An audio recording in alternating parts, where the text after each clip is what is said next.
Welcome to Apoorva's Nalabagam. இன்றைக்கி நம்ம village style அரைச்சி வைத்த மீன் குழம்பு தான் எப்படி செய்கிறதுன்னு பார்க்க போகிறோம்.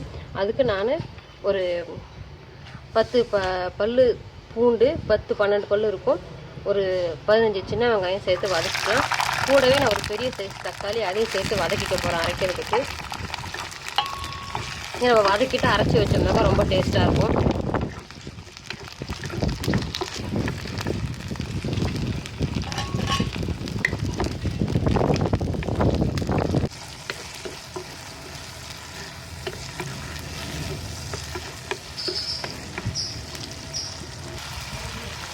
வெங்காயம், தக்காளி, சின்ன வெங்காயம், பூண்டு எல்லாம் நல்லா வதங்கிடுச்சு.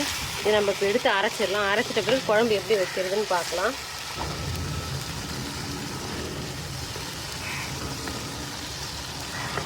மீன் குழம்பு வைக்கிறதுக்கு நான் ஒரு சட்டியில் நல்லெண்ணெய் ஊற்றி வச்சுருக்கேன். தாளிக்கிறதுக்கு தாளிப்பு வடகம் எடுத்துருக்கேன். எண்ணெய் காஞ்சிடுச்சு, வடகம் போட்டுடலாம்.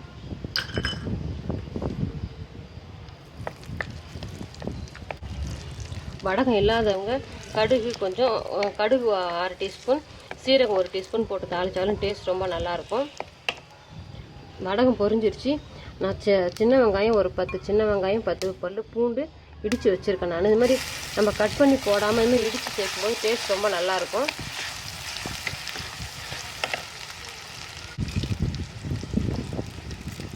ஒரு 10 கருவேப்பிலையும் சேர்த்துக்கிறேன். சின்ன வெங்காயம் பூண்டு நல்லா வதங்கினா தான் டேஸ்ட் ரொம்ப நல்லாயிருக்கும். நல்லா வதங்கணும். சின்ன வெங்காயம் பூண்டு நல்லா வதங்கிடுச்சு.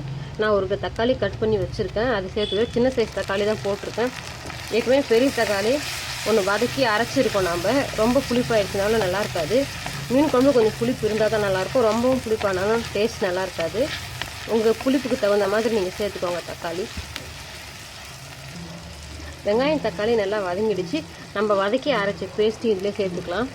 ஏற்கனவே வதக்கினது தான், இன்னும் கொஞ்சம் நம்ம வதக்கிட்டோம்னா டேஸ்ட் ரொம்ப நல்லாயிருக்கும்.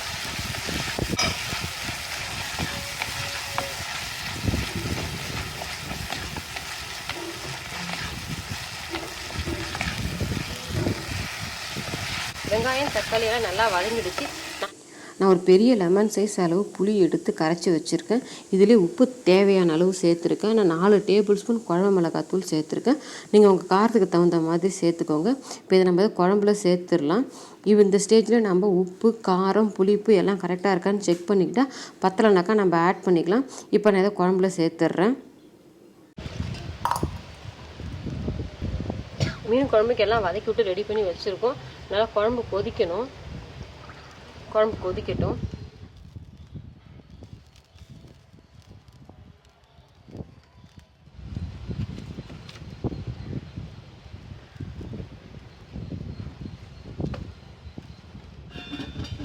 குழம்பு கொதிச்சிச்சு. நம்ம இந்த ஸ்டேஜ் வர வரைக்கும் குழம்பு கொஞ்சம் இல்லை கட்டியாக சுண்டி வர்ற வரைக்கும் நம்ம மீன் போடக்கூடாது. மீன் முன்னாடியே போட்டுட்டோம்னா குழம்பு நீத்தி போன மாதிரி ஆகிடும். மீன்லேருந்து தண்ணி வர்றதுனால நம்ம கொஞ்சம் இந்த மாதிரி கட்டியாக குழம்பு ஆன பிறகு மீனை போட்டுக்கலாம்.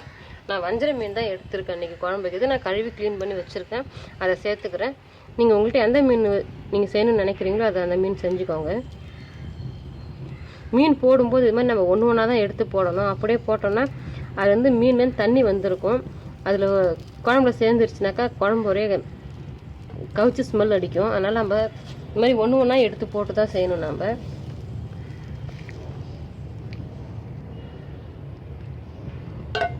குழம்பு கொதிக்கட்டும். குழம்புல மீன் சேர்த்தாச்சு.